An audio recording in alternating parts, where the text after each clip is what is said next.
The child doesn't need the money. Believe me when I say the child does not need the money. The child needs you, the parents, to be present. The child needs you to encourage them.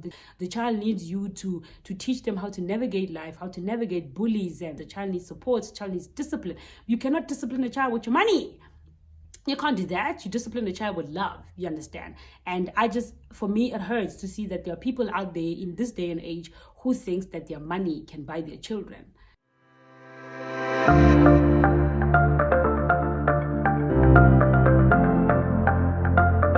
Hello everybody and welcome back to Black and Blending. How you guys doing? For all of those who are joining for the first time, my name is Tete Magele, and on this channel we talk about everything blending, sex and relationships, and a whole lot more. If you're interested in that kind of content, please do consider subscribing below, turning on notification bells so that you are notified every time we post a video. So somebody on Instagram sent me a DM and asked me a question that I don't think I've ever made a video about. And the question was, what was my biggest fear, or what is still my biggest fear in my blending family? And I think obviously biggest fear is that maybe one day, my son does grow up and he doesn't appreciate everything that we've sacrificed and done for him. That's obviously one of them. But my biggest one, to be honest, is my biggest fear is that what if we don't work out and we have to get a divorce and we go our separate ways? How does that, not only, obviously, I'm going to be devastated and my life is going to, oh Lord, I never want to think of it because I know it's not going to happen. But anyway, that would be my biggest fear because in our situation, things are different. You guys already know that Monet does not know his biological father at all. Like, he doesn't know him. He doesn't know what he looks like or anything of that sort. He doesn't know him at all because he walked out when Monet was really, really small. And Monet and my husband have been, we've been blending ever since he was like 2 years old, and now he's 7. So that would be my biggest fear, like my son getting rejected the second time, and the second time is going to be harder than the first, because the first time doesn't really count because he didn't even know that he was getting rejected. But now the second time would hurt so much more because this is his father, it's somebody that they have routines, they have things that they do together. And there's so much of my husband that I see in Monet, the mannerism, with his character, there's just a lot. So I think that is my biggest fear, But at the beginning of my marriage, my fear was, will they get along? Will my son be accepting of my husband? Will my husband, tolerate a toddler? Because he's never fathered, and now all of a sudden he's a father. So I'm thinking, okay, when he's overwhelmed, what's gonna happen? How can I help? So those are like the fears for me. The biggest fear would be obviously, my husband and I not being in a relationship, or our marriage coming to an end. I never want to think about it. I'd die. I'd literally die. My husband is amazing. He's everything, I love you, baby. you know how it is. Anyway, so yeah, I think that would be my biggest fear, But also another scenario that she gave in there is the fact that she's joining the family, and she has a 1-year-old kid, and this guy has a 6-year-old, and she's just afraid that her biggest fear is the fact that the kids will clash. Because obviously, the 1-year-old would want to be like the 6-year-old, and the 6-year-old is like, I don't want to deal with you, you're a baby, or whatever the situation is. So that was her fear. Sorry, English just takes me. Anyway, that was her fear. So for me, I was just like, what?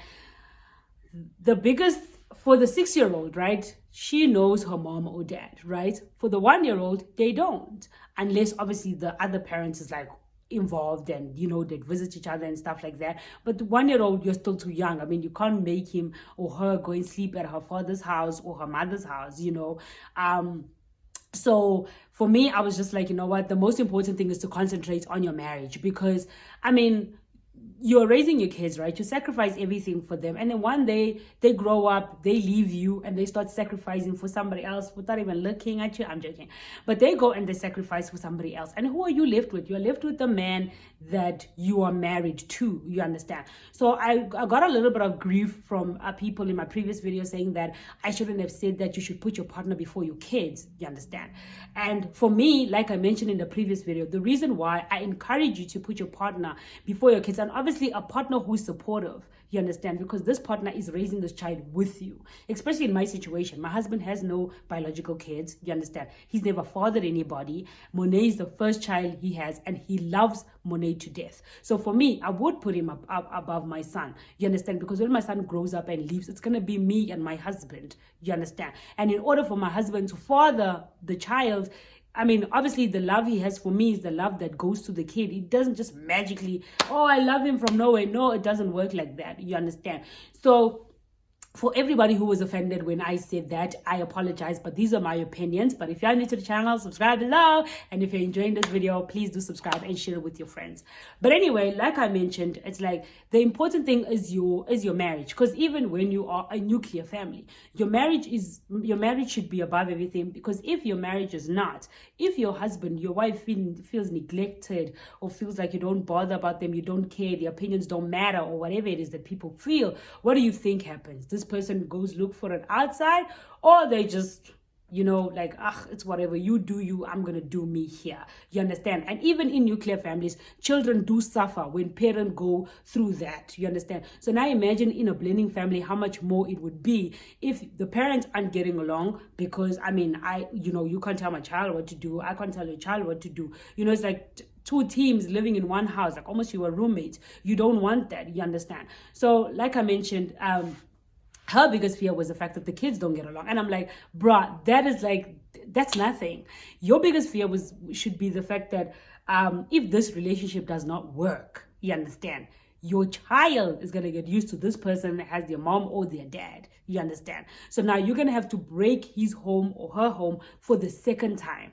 And then are you going to go to a third home, or you're not going to go to a third home? And when you go to a third home, what are you going to do? Like, how are you going to explain it? And I understand how people come and say, no, it's difficult to tell a child about his biological father, whatever. I know it's difficult, but it must happen. Have you been in a situation, or have you seen, okay, you haven't been in a situation, I'll take that back. But have you seen people or heard of people who are told when they're older about their biological father or their biological mother? Have you seen how they react? Do you see how they wild out and, blame their parents and don't appreciate those that were there for them? I don't want that, you understand? That's the reason why for me, or for us, we felt it was like super, super important, you understand, for the child to know, because then he grows up with the story and the story keeps building. I don't sit and say bad things about the other person. I don't have time for that, you understand? I'm here, I'm present, we're doing everything that we can do, you understand? With the little that we have, we are giving you the world. If you grow up one day, you appreciate it, hey, you know what, we're grateful for it. But if you wake up one day, you grow up one day and you don't appreciate it, there's nothing we can do, you understand? But we've given you all the love we can give, you understand? And I think I've mentioned this before, but there was a period where Monet, it was Father's Day, actually last year, it was Father's Day, no, it was before Father's Day, and Monet was planning about what he was going to do for his dad and whatever, and his dad and grandpa, and then it just came out in conversation, so why did that man leave, and I was like, I don't know. I can't answer that for him. I cannot answer that for him. That is a question. That is a question that he can only answer for himself. And then his second question was like, did you push him away? And I was like, there is no way you can push anybody away. A person chooses to leave and a person chooses to stay. And that person chose to leave. I can't give you a reason why he left. You understand? One day, if you want to know, you can go ahead and ask. But for me, I cannot answer that question for you, because I'm not that person. You understand? And I could see that even though he was a 6-year-old, or he was he was 5 turning 6, he was hurt. You understand? He was hurt that, okay, this person had chosen to leave. But the hurt was not that bad, because at the end of the day, he has a father that loves him, he has a home, he's just a happy kid. Because after that, he turned around and he said to me, you know what, I'm surrounded by so much love. And I swear to God, I was in tears, because I couldn't believe it. Like, he's 6-year-old, like, how do you know these things? But anyway, so yeah, my biggest fear, honestly, is for my husband and I to ever get divorced. I think I will just die. I think it'll be the end of me. I don't know how Monet would deal with it. I don't even think Monet and I's relationship would actually recover from that. But yeah, I just pray for my marriage to be my forever after, and that Monet grows up and he loves and adores his father as much as his father loves and adores him. And I really do like the relationship that they have. And I know a lot of people have been asking me how did the relationship come about, but like I always say, Monet was too young, and this is the only male figure he's ever had in his life. This is his dad. So, and I think I've shared a story where when we first moved in, Monet used to call his father Papa Karabo, but now he just calls him Papa. Like, he dropped it himself. Nobody forced him, like, don't call him that, don't do this. It just himself. He felt like, okay, you know what, let me just drop the name and and address him correctly. So that was also beautiful to see. And guys, blending families are, I think families in general are hard. Families in general are hard, whether blending or not. But with blending families, it's just so much harder, because it's not just your family that you have to deal with. It's also society, social media. It's like your house is built out of glass, and everybody has an opinion because it's like they're watching your show. So yeah, I mean, there's a lot of blending families, these days, so it's become a norm.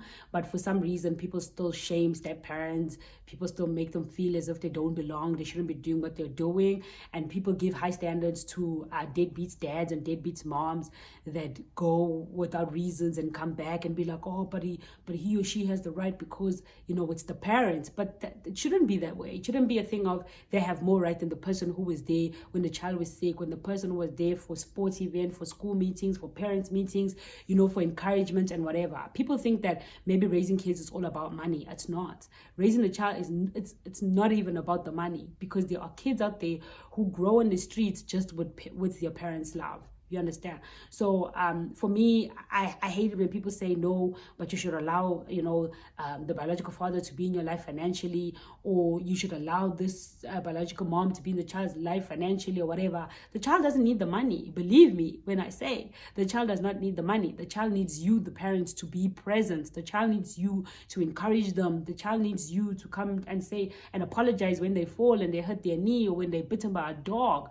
The child needs you to teach them how to navigate life, how to navigate bullies and Jade. It's just so many things, you understand, that the child needs. A child needs support, a child needs discipline. You cannot discipline a child with your money. You can't do that. You discipline a child with love, you understand? And for me, it hurts to see that there are people out there in this day and age who thinks that their money can buy their children. Children don't go where fun is. Children stay where love is. They can go there, have fun, check, and then they remember, but I was loved there, and they go back there. So for me, honestly, blending families are really, really hard. I don't even want to come here, sit and make it sound as if it's easy. My relationship, my marriage has not been easy. My blending family has not been easy at all. We have faced a lot of things, but because we love each other, me and my husband loves my son. That's our motivation. We just keep pushing because we want this family to work. We love each other, and we do whatever it takes to make it right. So yeah, please leave your comment in the comment section below. Subscribe if you're new to this channel. Don't forget to hit the like button and share it with your friends. My name is Tete Magele, and I'll see you in the next video. Mwah.